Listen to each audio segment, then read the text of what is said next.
Hello everyone, welcome to Abhipedia powered by Abhimanyu IAS. और नाबार्ड के आज की क्लास के अंदर हम डिस्कस करने वाले हैं data interpretation. Yes, data interpretation काफ़ी ज़्यादा इंपॉर्टेंट है। ठीक है, डाटा इंटरप्रिटेशन में से ये लगा के चलो कि आपके 2 चार्ट आने की संभावना रहती है। इट डिपेंड्स कि हाँ जी, आपके पास में चाहे तो डाटा टेबल आ जाए एग्जाम में, पाई चार्ट आ जाए आपके पास में, लाइन चार्ट आ जाए आपके पास में, मिक्स भी आ सकता है। ठीक है, हाँ जी, कुछ भी आ सकता है आपके पास में। तो आज की क्लास के अंदर हम डिस्कस करेंगे pie chart. Yes, pie chart मैं आप लोगों के साथ में आज डिस्कस करने वाली हूँ। ठीक है, और पाई चार्ट को पहले ध्यान से समझना है कि पहले पाई चार्ट होता क्या है, वो हम डिस्कस करेंगे। ठीक है, उसके बाद में उसके ऊपर बेस्ड क्वेश्चंस हम डिस्कस करेंगे। तो काफ़ी इंपॉर्टेंट रहने वाली है आज की वीडियो। जल्दी से अपने फ्रेंड्स के साथ में शेयर कर देंगे।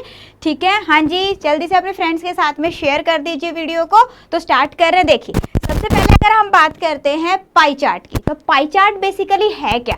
पाई चार्ट क्या है? एक सर्कुलर स्टैटिकल ग्राफिक्स होती है जिसको हम स्लाइसेस के अंदर डिवाइड करके रखते हैं। ठीक है, स्लाइसेस के अंदर जब आप इसको डिवाइड करते हो लाइक दिस, ठीक है, अब स्लाइसेस के अंदर ये सर्कल डिवाइड है, और तो ये जो पर्टिकुलर ये पर्टिकुलर आर्क लेंथ है, ये क्या रिप्रेजेंट करती है? ये जो पर्टिकुलर आर्क लेंथ है ये उस क्वांटिटी को रिप्रेजेंट करती है, पर्टिकुलर क्वांटिटी को रिप्रेजेंट कर रही है।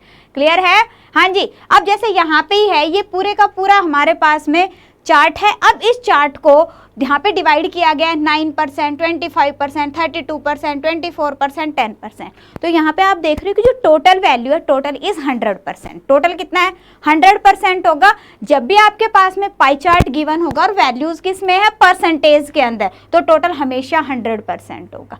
ठीक है, अब जब टोटल 100% है तो उस केस के अंदर अगर मुझे इस पार्ट की वैल्यू फाइंड आउट करनी है तो कैसे करेंगे? यस, कैसे फाइंड आउट करोगे आप कि यहाँ पे 25% उसका कितना होगा? ठीक है, जैसे फॉर एग्जांपल हम ये कंसीडर कर लेते हैं कि ये जो हमारे पास में ये पाई चार्ट है, ये रिप्रेजेंट करे total number of students in A school. ठीक है, एक स्कूल के अंदर जितने स्टूडेंट है उसको रिप्रेजेंट कर लेता है। अगर हम मान लेते हैं कि भाई 7200 स्टूडेंट्स है स्कूल के अंदर। ठीक है, अब बात कर रहे हैं कि भाई जब 7200 है तो ये 7200 किसको रिप्रेजेंट कर रहा है? इस पूरे के पूरे चार्ट को। दैट मीन्स कि 100% जो वैल्यू है वो किसके इक्वल है?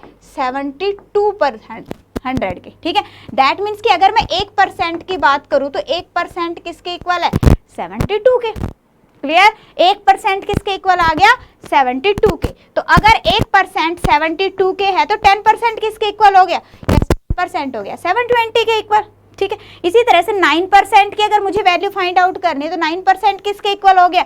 72 इंटू 9, दैट मीन्स कि 648 के इक्वल। सेम वे अगर हम 25% की बात करते हैं, 25% हो गया, हाँ जी, 72 इंटू 25, दैट मीन्स कि 1800।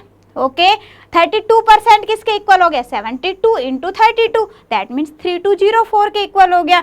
ठीक है, 24% किसके इक्वल हो गया? ये आपका 1728 के इक्वल हो गया। क्लियर? यस, बताइए, कोई डाउट इसके अंदर? बिल्कुल क्लियर है।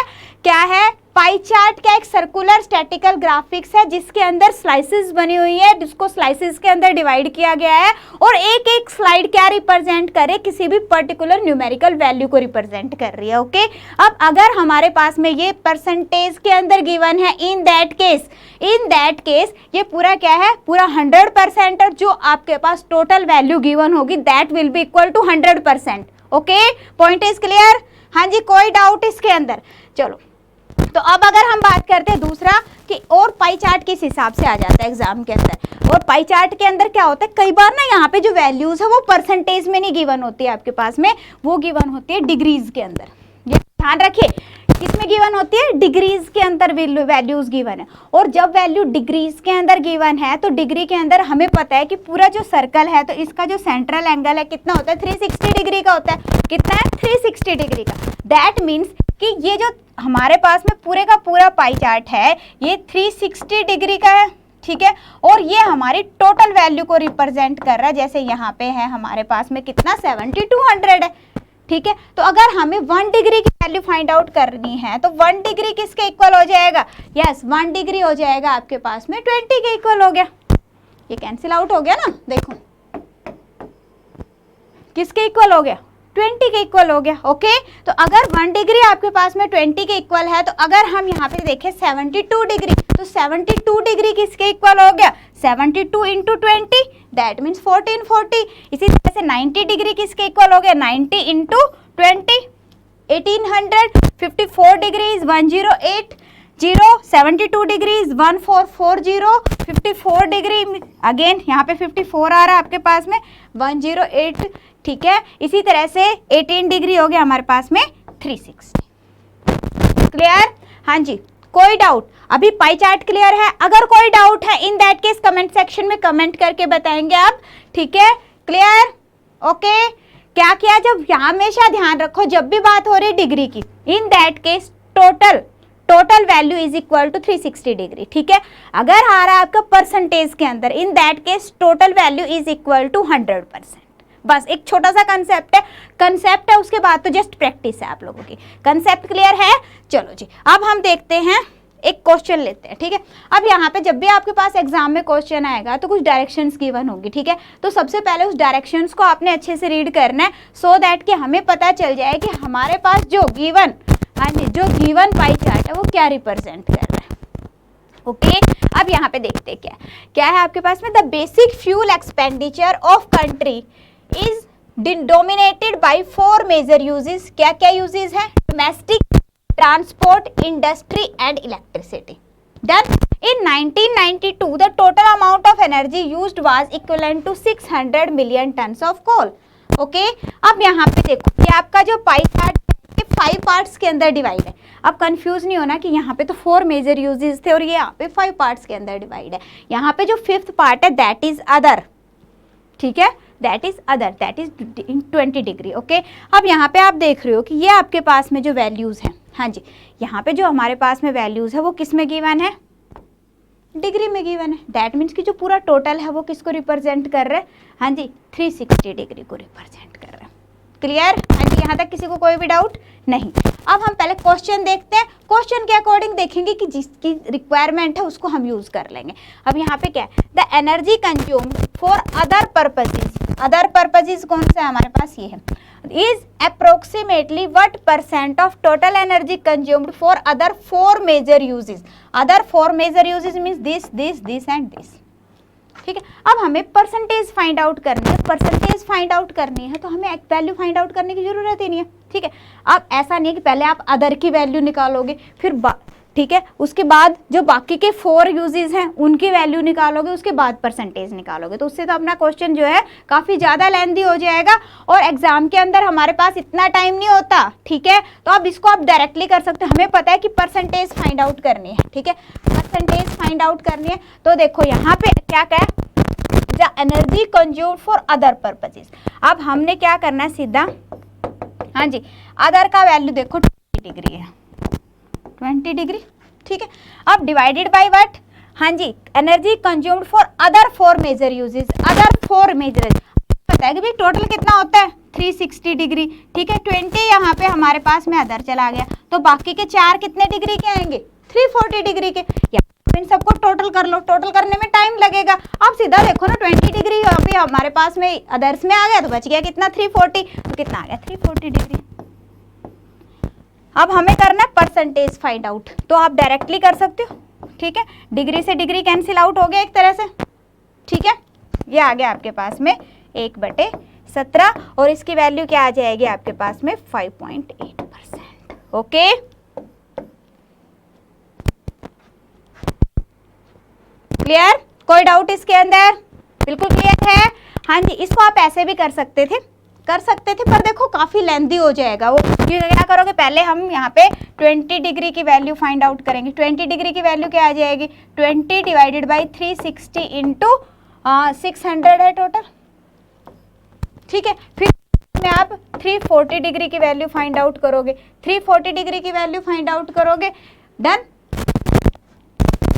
340 डिवाइडेड बाई 360 इंटू 100, और आप ऐसा भी कर सकते हैं, ये जो वैल्यू आएगी उसको हम 600 से माइनस भी कर सकते हैं, उसके बाद आप परसेंटेज में कैलकुलेट कर सकते हो, बट वो थोड़ा लेंथी हो जाएगा, ये इजी है।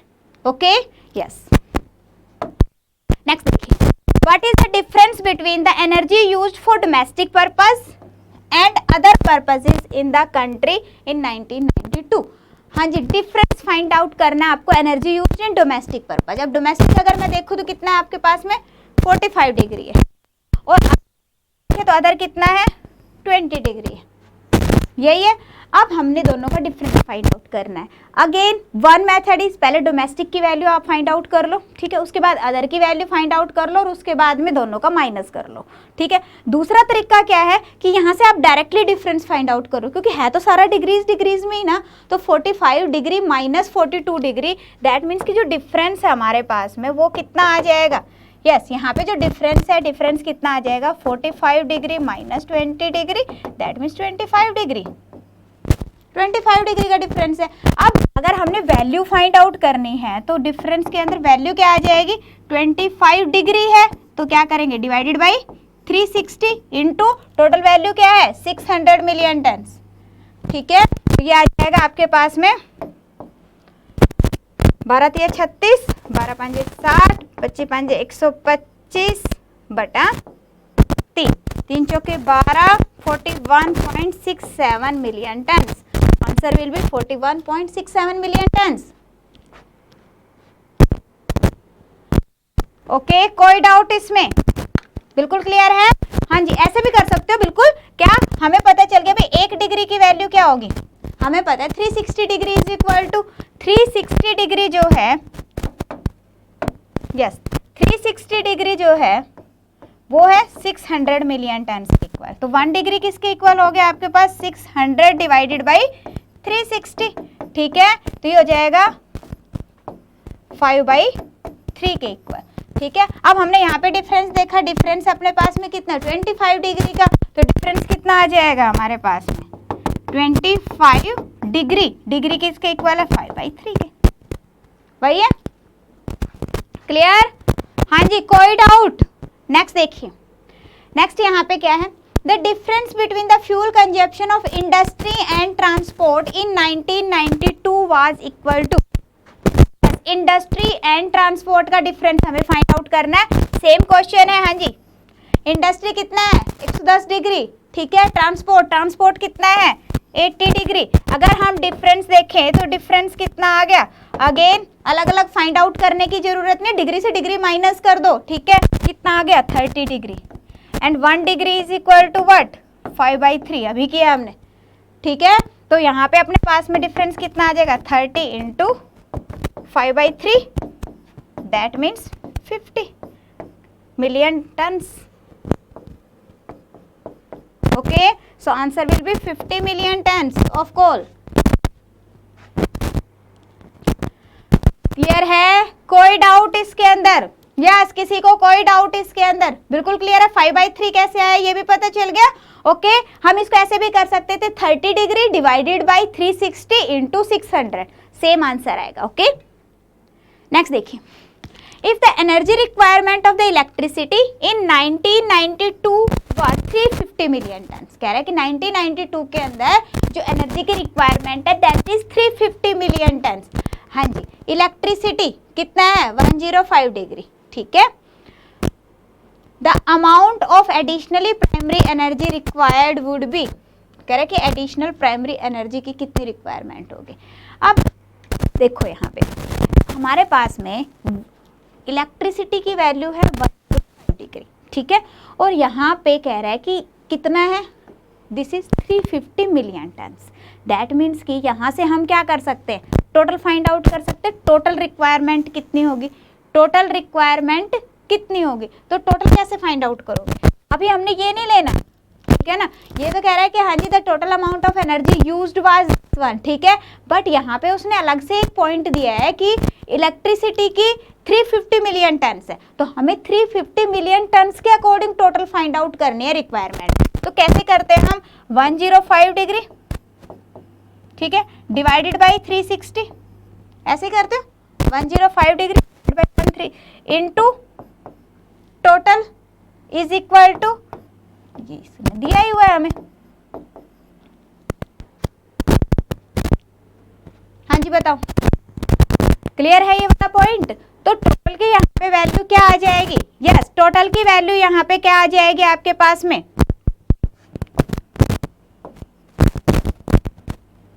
यस इसे देखो 15 की टेबल से चला जाएगा, 15 दूनी 30, 15 चौके 60, ठीक है, और ये हो गया अपने पास में 7 पंजे 35, ये हो गया आपके पास में 1200 मिलियन टन। डन। अब 1200 मिलियन टन की टोटल रिक्वायरमेंट है। अब हमारे पास क्वेश्चन ये नहीं है कि टोटल रिक्वायरमेंट कितनी है, हमें पता है कि टोटल रिक्वायरमेंट कितनी है, 1200 मिलियन टन। जैसे ये 1200 आता है तो मोस्ट ऑफ द स्टूडेंट्स क्या करते हैं, बी आंसर करके आ जाएंगे। बट क्वेश्चंस को आपने केयरफुली रीड करना है। वो यहाँ पे क्या कह रहा है, कह रहे the amount of additional primary energy required will be, additional कितनी चाहिए, 600 मिलियन टन तो ऑलरेडी है ना, 600 मिलियन टन तो उसने दिया है कि हाँ इतना तो है। दैट मीन्स कि एडिशनल मुझे कितनी रिक्वायर्ड है, एडिशनल कितनी चाहिए, 1200 माइनस 600, दैट मीन्स कि 600 million tons. Okay, so answer will be 600 million tons, not 1200 million ton. पता चल गया? हाँ जी, पहले हमने टोटल फाइंड आउट कर लिया, ऐसे पहले हमने टोटल फाइंड आउट कर लिया, ठीक है।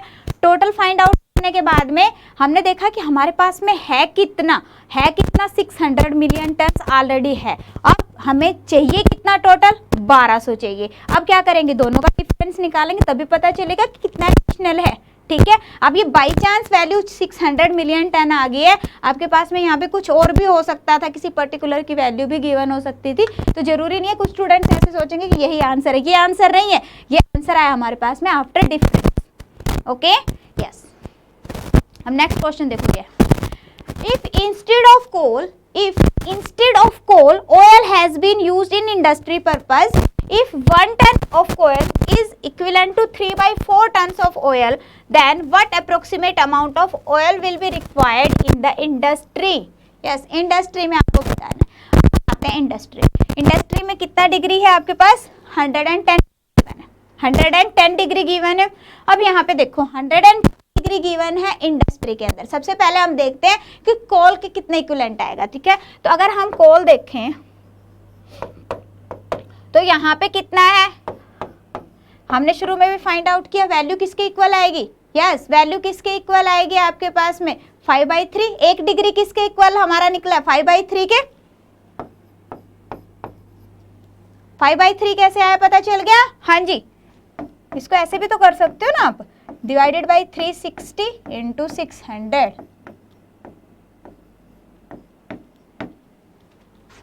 सेम ही वैल्यू आ गई है, क्लियर।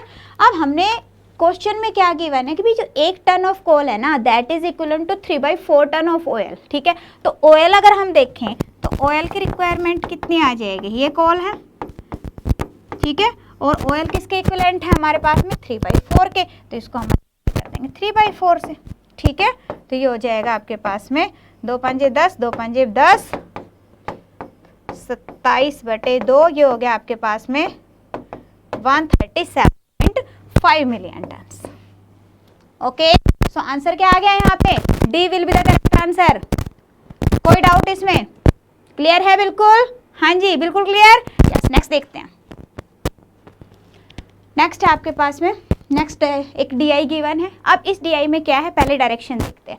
कहता है following pie chart shows the percentage distribution of expenditure occurred during publishing a book, study the pie chart and answer the question based on it. ये आपके पास में जो पाई चार्ट है ये क्या रिप्रेजेंट कर रहा है, percentage distribution of expenditure incurred in publishing a book. Okay, ये पॉइंट क्लियर है। अब देखो यहाँ पे क्या क्या पॉइंट्स गिवन है, yes, promotion cost is 10%, printing cost is 20%, transportation cost is 10%, paper cost is 25%, binding cost is 20% and royalty is 15%. Okay, now the question is what, if for a certain quantity of book the publisher has to pay 30600 as printing cost, कह रहा है कि उसने printing cost कितनी दी है, 30,600 रुपए दी है, तो बताओ कि royalty, then what will be the amount of royalty to be paid these books. Yes, ये आपको बताना है। प्रिंटिंग की कॉस्ट यहाँ पे उसने कितनी दी है, 30,600 दी है, तो बताओ रॉयल्टी के लिए उसको कितना पे करना पड़ेगा। तो अब यहाँ पे आपके दो तरीके, मैं दो क्यों बता रही हूँ, तो पता चले कि एग्जाम में जो करता है वैसे कर दो, ऐसा नहीं है कि यही एक मेथड है इसी से ही कर सकते हो। अब आपके पास में यहाँ पे प्रिंटिंग कॉस्ट गिवन है, प्रिंटिंग कॉस्ट गिवन है 20%, 20%. That means this 20% of total is equal to 10600. Okay, that means कि 100% की वैल्यू कितनी आ गई, मल्टीप्लाई बाई 5 कर देंगे, दैट मीन्स कि हमारे पास टोटल कॉस्ट आ जाएगी। अब टोटल कॉस्ट में से रॉयल्टी अगर हमने फाइंड आउट करने तो वो कितनी है 15%, तो उसका 15% कर दोगे, आपका आंसर आ जाएगा। Clear, done. बट इसके अंदर भी थोड़ी कैलकुलेशन बढ़ रही है। आप इससे भी ज़्यादा इजी क्या है कि हाँ जी हमें यहाँ पे कंपैरिजन गिवन है सिर्फ इन दोनों चीज़ों का, ठीक। अब हमें पता है कि भाई जो 20% है वो किसके इक्वल है 30600 के, तो 1% किसके इक्वल हो गया 30600 डिवाइडेड बाई 20, और 15% किसके इक्वल हो जाएगा multiply by 15। Okay, yes, clear. तो यहाँ पे आपके पास में वैल्यू आ जाएगी,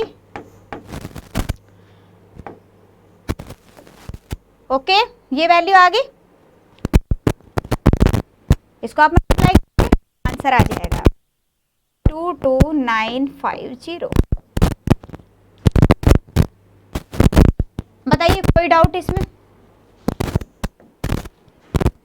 टोटल कैसे फाइंड आउट करेंगे, देखो वो भी बताती हूँ मैं आपको, टोटल कैसे फाइंड आउट करेंगे। ये बिल्कुल क्लियर है, ये वाला मेथड क्लियर है, ठीक है। दूसरे से देखो, हमारे पास है 20% की वैल्यू क्या है, 20% of total cost is equal to what 30600, ठीक है। दैट मीन्स कि total cost is equal to 3066, ठीक है। हाँ जी, टोटल कॉस्ट कितना हो गया आपके पास में, ये 20% है, 20% की वैल्यू क्या होगी 1/5, तो टोटल कॉस्ट यहाँ पे कितनी होगी 30600 इंटू 5। 20% क्या होता है 20/100, ठीक है, 1/5, ये आ गया आपका। अब हमने फाइंड आउट क्या करना है, रॉयल्टी की वैल्यू फाइंड आउट करनी है। रॉयल्टी कितनी है 15%, तो इसकी वैल्यू क्या आ जाएगी 30 इंटू 15%। ओके, वही तो बात आ गई।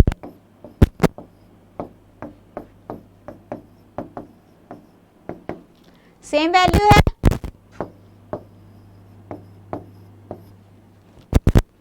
अब बताइए कोई डाउट? बिल्कुल क्लियर है। कई बार क्वेश्चन ऐसे भी आ जाता है कि हाँ जी बताओ कि टोटल वैल्यू कितनी है, तो in that case you can find out total value also, total value भी आप बता सकते हो, ठीक है। हाँ जी, नेक्स्ट देखिए, नेक्स्ट क्वेश्चन है what is the central angle for the sector corresponding to the expenditure incurred on royalty. Royalty का सेंट्रल एंगल फाइंड आउट करना है। अब एंगल कैसे फाइंड आउट करोगे, ये किस में गिवन है परसेंटेज के अंदर, ठीक है। और एंगल की अगर हम बात करें तो टोटल एंगल कितना होता है 360 डिग्री, दैट मीन्स कि रॉयल्टी के कोरस्पॉन्डिंग, ठीक है, एंगल कितना आ जाएगा 15% है, तो 15% दैट मीन्स कि 15/100, ठीक है। और एंगल की अगर मैं बात करती हूँ तो कितना है 60 डिग्री, कितना होता है आपके पास 360 डिग्री होता है, तो ये हो गया आपके पास में yes 54 degree, so answer will B 54 degree. बिल्कुल इजी है, जब भी एंगल फाइंड आउट करना है तो जो भी परसेंटेज में वैल्यू गिवन है उसको 360 डिग्री से आपने मल्टीप्लाई करना है, आपका एंगल आ जाएगा। ओके, यस, नेक्स्ट देखिए, next the price of the book is marked 20% above the CP. CP से 20% ज्यादा उसको मार्क कर रहे हैं। If the mark price of the book is 180, then what is the cost of paper used in the single copy of.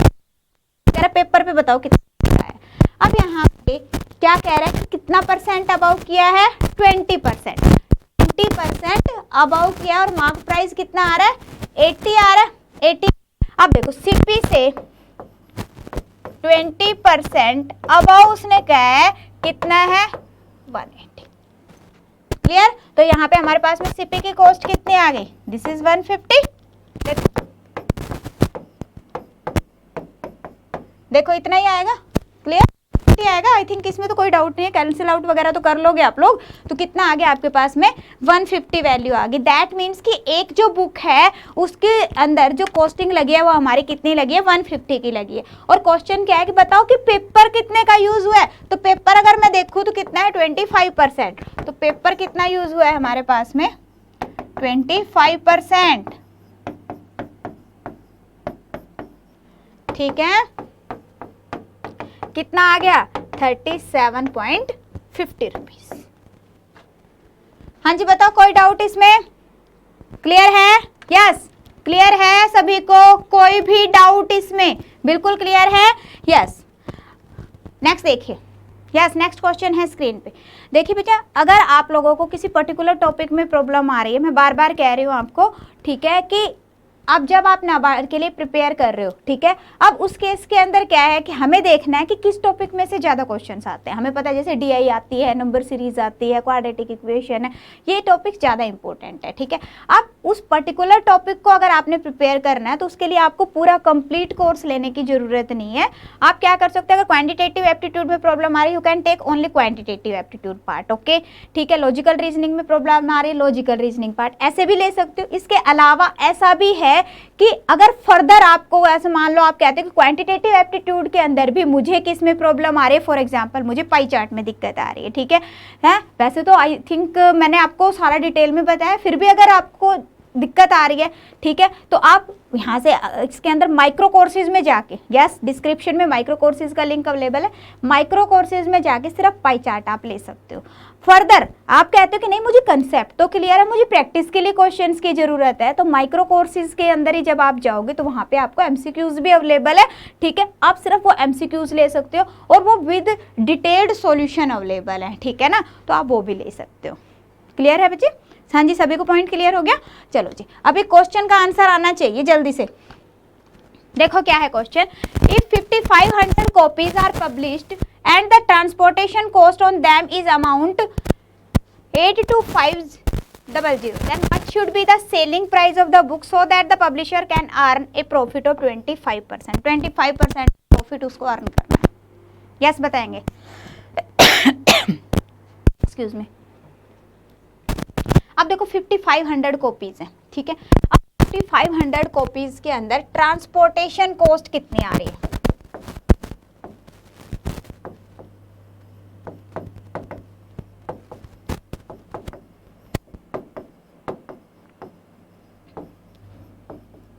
ये देखते हैं, तो ट्रांसपोर्टेशन कॉस्ट 10% है, ठीक है। दैट मीन्स कि अगर हम बात करते हैं टोटल की, तो टोटल कॉस्ट कितनी आ जाएगी आपके पास में? अभी मैंने आपको करना सिखाया 10% of total is equal to कितना है आपके पास में? हाँ जी कितना है? 82500। तो टोटल कितना आ जाएगा? टोटल कितना आ जाएगा आपके पास में? 825,000। इतना आ गया, टोटल कॉस्ट आ गया आपके पास। डन। अब टोटल कॉस्ट जो ये है, ये कितनी कॉपीज की है? 5500 कॉपीज की। अब मैंने फाइंड आउट करना है कि एक कॉपी की कॉस्ट कितनी होगी? Cost of 1 copy. अगर हम 1 कॉपी की कॉस्ट फाइंड आउट करना चाहते हैं तो इसको हम डिवाइड कर देंगे कितने से?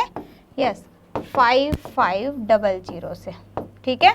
तो ये आ गया आपके पास में 150 रुपीज़। कितना आ गया आपके पास? 150 आ गया। डन।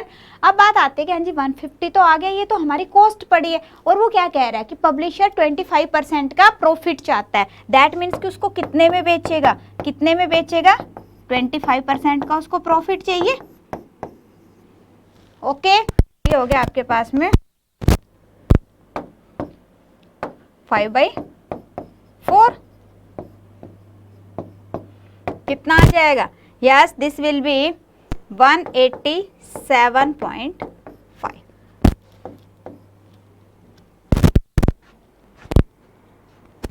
हाँ जी बताओ, कोई डाउट? क्लियर? देखो हमारे पास में 5500 कॉपीज की टोटल कॉस्ट आ गई। टोटल कॉस्ट आ गई तो हम एक कॉपी की कॉस्ट निकाल सकते हैं। अब एक कॉपी का कॉस्ट प्राइस है हमारे पास, प्रॉफिट गिवन है, then we can find out the SP. Okay yes. Next देखिए, नेक्स्ट क्वेश्चन है royalty on the book is less than the printing cost by. अब यहाँ पे आपको बताना कितना परसेंट कम है, ठीक है। अब रॉयल्टी देखो, रॉयल्टी कितनी है? 15% है, ठीक है। किससे कम है?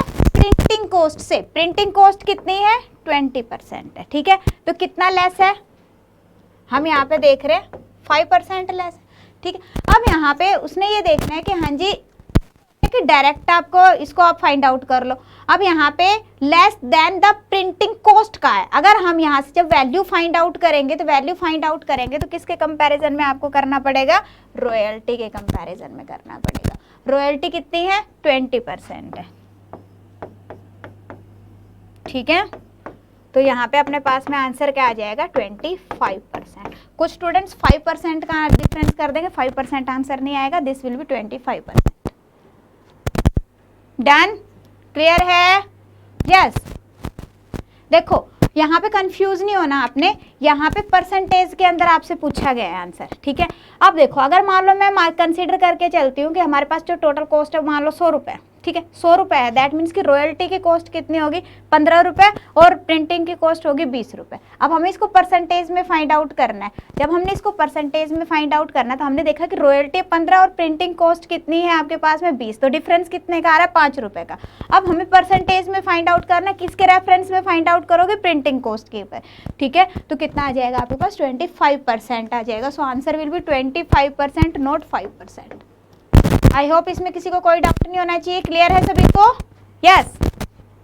काफ़ी इम्पोर्टेंट है आज की क्लास।